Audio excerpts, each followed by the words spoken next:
política pública chegar sem acabar com essa questão cultural.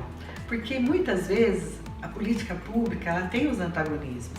A hora que a gente chega, às vezes a gente normatiza tanto as coisas que você perde a naturalidade.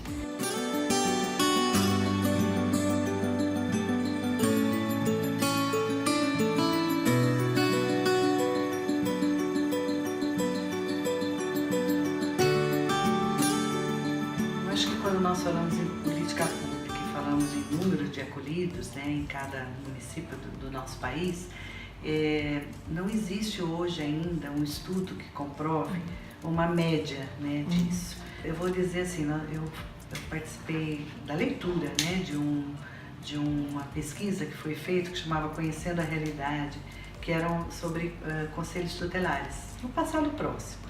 E a gente notava também alguns índices que às vezes aparecia do tipo de crianças que estavam sendo acolhidas, se era por violência doméstica, e notava que esses dados, que muitas vezes o Ministério revela, ele tinha determinadas regiões do país que tinham um maior número de acolhimento.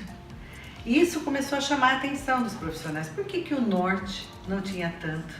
E por que o Sul e o Sudeste tinha tanto? E aí vinham algumas indagações que nós não temos ainda respostas, mas uma das indagações era onde existe um município que às vezes o Conselho Tutelar é ativo, o Disque Denúncia é ativo, os serviços existem, muitas vezes a problemática aparece. Essa é uma das questões.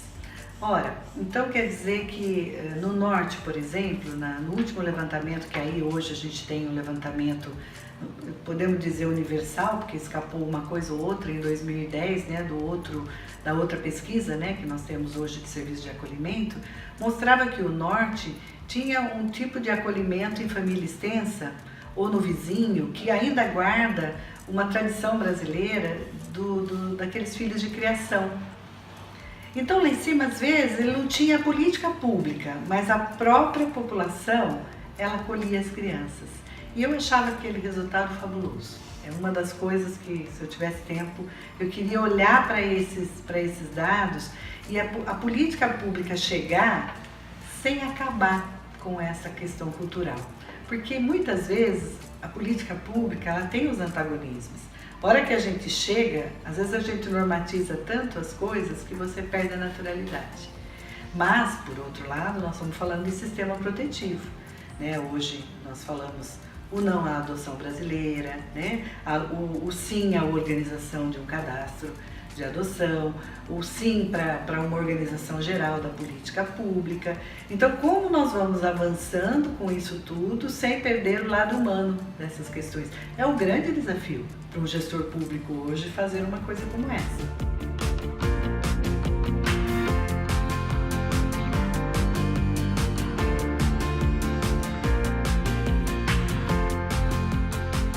Trabalhar com política pública, eu gosto muito da palavra sutileza, né? Porque a gente não pode perder a sutileza. Nós não podemos achar que uma verdade é a única verdade. Eu estava dizendo esses dias que até criar indicadores na política de assistência social não é fácil. Porque na saúde, uma pessoa entra com a ferida e no final da semana a ferida sarou, você tem um indicador. Nós que trabalhamos com seres humanos, às vezes tem algo que você vai fazer com esse ser humano que ele vai utilizar 20 anos depois. E ele nunca vai ligar que foi com aquilo. Porque nós vamos trabalhando nas tramas, né, da existência humana, né? Então hoje, quando nós avaliamos políticas públicas, como não existe ali um único método, nós hoje, como gestora que fui, a gente procurava os municípios do mesmo tamanho, olhava o índice de desenvolvimento social, olhava quantas crianças estavam acolhidas, e isso vai revelar a cultura do município. É uma cultura que faz de tudo para não separar a criança da sua própria família e trabalha a origem dela no seu próprio território, com os seus pais, com a sua família. É uma cultura que acha que para proteger precisa estar fora. Então, assim, o que escreve a cultura de cada município? Ele é muito próprio de cada município. Então, por exemplo, eu sei que eu vivo em Campinas e trabalho em Campinas há 40 anos, né? Nós temos muitas entidades sociais que atuam na cidade e entidades muito boas. Temos uma fundação que sempre deu financeiramente e metodologicamente muito apoio para essas entidades se profissionalizarem.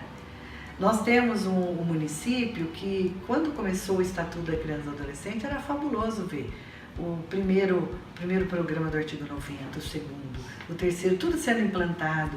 Os conselhos existem, eles funcionam. Às vezes você chega num município que o conselho só se reúne quando precisa aprovar uma coisa.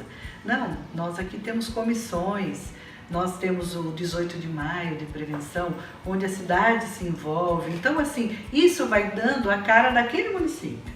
E nós temos um conselho tutelar que se abre para entender que eu não posso tirar uma criança de uma família sem primeiro examinar. Né? Nós conhecemos municípios que têm comissões, né, que faz a análise se essa família realmente precisa tirar, né, ser tirada a criança daquela família. Então, cada município ele vai dando o seu contorno de política pública. Então, ele vai respondendo às necessidades do município também de uma forma diferente. Mas existe sim um recorte que a gente faz, né, de uma maneira mais ampla, onde a gente então olha o tamanho do município, o tamanho, como é a situação de vulnerabilidade do município, quantas crianças estão acolhidas, se está esse município, aquele município compatível com uma média nacional.